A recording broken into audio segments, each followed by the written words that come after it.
KPOO San Francisco, 89.5 FM. You're inside the Ibeji Lounge with Melonie and Melorra Green. And you know, the last time we had this crew, we didn't have enough time in the studio live with us, as Melorra blurted, and it's so real. We didn't have enough time, and what we're speaking of is the ItCast, who has been a part of the Ibeji Lounge, I think, for like 2 years now. Yeah, like 2 years. I would say 3. Has it been? I think about 3. Maybe. Probably the first conversation, and as a series, the second year. Yes. And so, you know, it's elevated to such a really dope space, and we didn't really give it a lot of time the last time we were here. We were like, we need the whole next half. So, and I also want to thank you, Nika, and your beautiful guests for being able to pivot and be with us this week. We were trying to meet with you guys last week, and Melorra and I weren't here. So thank y'all for just being so gracious. You didn't know, but our listeners did. Yeah, just thanks for being gracious and being with us. We're so looking forward to this conversation. So I will let Nika Cherrelle take it from here, but this is a conversation that I think so many people will be inspired by and look forward to on a monthly basis. So take it from here. Thank you so much. Yes. I have so much gratitude for the space and the time, and I'm so pleased to be here with all of the guests tonight. This is the ItCast, Real Talk About All Things Sexual, and I'm your host, Nika Cherrelle. This is our second episode in our Culture Shock mini-series, and tonight in the Ibeji Lounge, we'll be discussing polyamory, polygamy, and religion. Y'all ready for this? I'm ready. I don't know what y'all gonna say. Hey. So our guests tonight include a couple of community people. We have Somalia Smith, and we also have Allegra Edelman, thank you. I'm going to mess that up. And they're just here to bring some community perspective, frame some questions, and share their diverse backgrounds. And then we also have polyamory coach Steve Yang, who is also here. So I want to thank you all for joining us. Before we dive in, I would love for Steve, if you could kind of draw some distinctions between polyamory and polygamy, and then take an opportunity to introduce yourself as well. All right. Hey, I'm Steve. I am a polyamory relationship coach. Polyamory, difference between polyamory and polygamy is that polygamy really has more to do with marriage, and polyamory is more general than that. It's more about like relationships. So when we're talking about polygamy, we're talking about like marrying more than one person, and it's more of like a legal issue. Like it's not legal to do that, right? Whereas when you're talking about polyamory, it's talking about having more than one romantic relationship, and it's like people do that all the time. Monogamous people will do that, right? I mean, but okay, so that's the difference. Do you want me to go into any more detail than that right now? Fantastic, yes. Okay, great. Here we go. And then, thank you. Please take a second to take a breath and share with us a little about your cultural background, who you are, where you come from, if you have any specific spiritual or religious views that are going to frame this conversation. Just share with us a bit about who you are.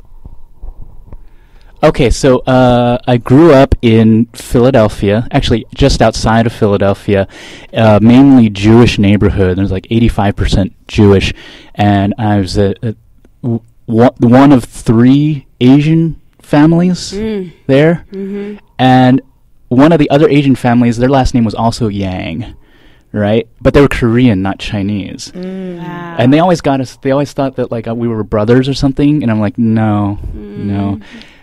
So that's like about my background. Now, in terms of like, you asked about religion as well, right? I didn't grow up with any kind of religion.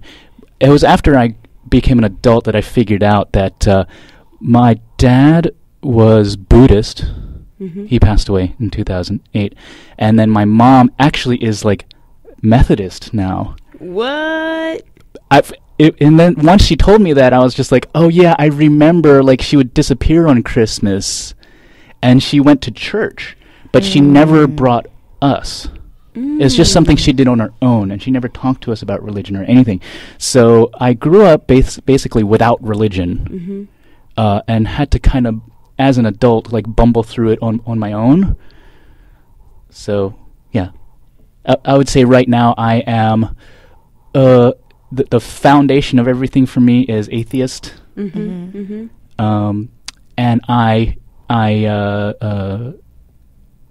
I'm most aligned with like Buddhist practices.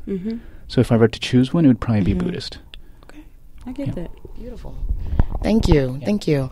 And just to take a second to just distinguish religion from spirituality, we have a lot of religious practices and religious beliefs and sects and faiths that have a lot of rules and indoctrination and things that fit into the way that we're raised and taught. And spirituality is a much different personal experience, in my opinion. It's something that you tap into on your own, you learn, you grow, and you develop, and it can involve a number of things. I've found my experience with Buddhism to be a bit more spiritual, even though it is its own practice and sect. So I thank you for like that just eye-opening share into your background. Yeah. So Somalia, are you up next to just kind of share a little bit about your background, who you are, what brings you to this conversation? Just a quick second. And like one or two, so that everybody have a chance to get into the dialogue. Yes, we can actually get. Yes. And you guys keep don't have it to brief. come back with Perfect. Keep it brief. It's killing my ears. Is that good? That's better. It's perfect. Yes. So I am here. We are cousins, actually, the two of us, and I think that there's some crossover between our lives, and you just recognized me as someone that could maybe add a little something to the conversation. As far as my background, so both from Kansas City. I'm from Kansas City, Missouri, born in Kansas, actually, on the Kansas side. However, born under Islam, so my parents were Muslim at the time, and but they didn't. Full transparency, my parents were divorced when I was very young, actually, and I think that my father was really more so the driving force of that religious choice. And so I just remember small bits of that, but really grew up, I guess, more Christian. But even then, it was not something that was, I think, much like you, it wasn't super forced on us, and there wasn't a lot of religious talk. It was more just about being cool, being a good person, treating each other kindly, taking care of your family. Those were more the values. So, yeah, that's my upbringing. Cool. Yeah. Hello. Good. I'm Allegra. I grew up in Inglewood, California, Los Angeles, like right on the border. I had a Jewish mom, Creole dad, and my dad was not in the house, but my dad's family was only about 8 blocks away and was very in my life. So I grew up in a pretty African-American neighborhood with a Jewish mom. And you're like, okay. And she had grown up in that neighborhood as well. So that means a lot of our chosen family were black as well, and that was just like my auntie and all of them. Like growing up, I wasn't allowed to call them anything else. I was like, I'm That's Granny. Not how we do in the South. No, not at all. And they were from Louisiana, right? And so, like, I asked Granny's first name once, and she said, "Why do you need to know?" I was like, "Because the for school, the magazine subscription wants to know your first name." Yeah. She was like, "Okay." Don't get no bright ideas about calling me. She was like, "But I'm Granny." I was like, "Yes, Granny." At all times. So So my Catholic family, my Creole family is Catholic, and they took me to church on Sundays if I was at my grandma's house. And I was like, I'm not supposed to go to church. I'm Jewish. She said, Jesus was Jewish. Let's go to church. And I was like, okay, cool. So I grew up with multiple religions. And then my mom's friends, we had friends that were in various forms of Christianity. So we would go to their churches sometimes. I would sometimes be in Sunday school. And I also did like Hebrew school later on. And so it was and then my mom was really into meditation. So we went to a meditational synagogue. So we did Judaism, but with like Buddhist practices. So I grew up with this kind of hodgepodge of all these things. And then also, even when I was in Catholic church, my family told me what not to say. You know, they were like, well, you don't say this part. So they still respected my mother's upbringing of how she wanted to raise me. That's beautiful. But I went to First Communions and I mean, that was my whole family. So I was in that all the time. So, so religion for me was kind of a choosing a little bit. It was like, I got to see a little bit of all these things. And for me, I got to see the core of what it all was. And the core was so similar, even though they thought about all these things. And you're like, but y'all are all talking about the same thing. You're just doing it differently. Whether it was, you know, all of it. So yeah, cool. That's a little bit my upbringing. Nice. Thank you. And would y'all like to share just a quick second about... I'll do it for the both of us Thank so we you. can get to the point. I'm sure listeners are like, great. Okay. Melorra and I, originally from Memphis, Tennessee, grew up Christian. That went from Church of God in Christ to Baptist to non-denominational to spiritual to looking within. Still on that journey, and that has probably been the highest, I think, calling that I've had.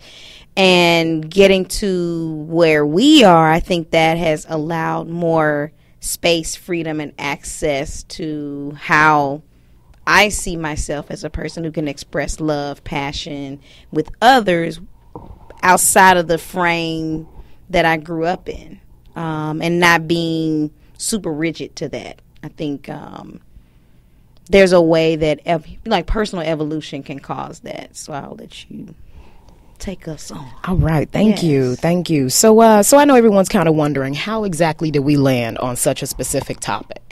And believe it or not, I'm a firm believer that religion plays a large role in how we develop and identify sexually. Like from such a young and impressionable age. So I myself was raised Southern Baptist Christian, and from a time that I could understand any of the teachings, I was being indoctrinated with this belief that like heterosexuality and, you know, monogamy and like sex after marriage, this was your ticket into heaven. And if you did anything else, you were going to burn forever, eternal damnation. And that was the end of the story. And, you know, thoughts were impure. There was, and I wasn't raised in a specifically strict Christian home, but the teachings when I went to church had a very specific mindset. So looking at these things, you know, it really did, as a result, I carried a lot of years of shame. Like it put a lot of shame on me, a lot of fear, you know, not being allowed to be who I was. So as I was developing this series, I realized that, this formula, this idea that I had is not synonymous across religions. It's not synonymous across beliefs. There are a lot of different polygamous religions out there. You know, just kind of flashing at some of my studies, I'm like, okay, Mormonism, Church of Latter-day Saints, Islam, like a lot of these beliefs practice polygamy, and also like different tribal cultures, you know, indigenous peoples across the world, non-binary gender beliefs. So when did we become so puritanical? Like when did we end up in this space where we had to be straight, we had to be monogamous, we had to do it under this very political, legal guise. Otherwise, that's the end all be all. Right. So, I heard whispers. I just said the white man. Real talk. I mean, Thank you. That was exactly the word. So the white man, you know. specific quotes. So I kind of want to look at Ooh, don't tell people.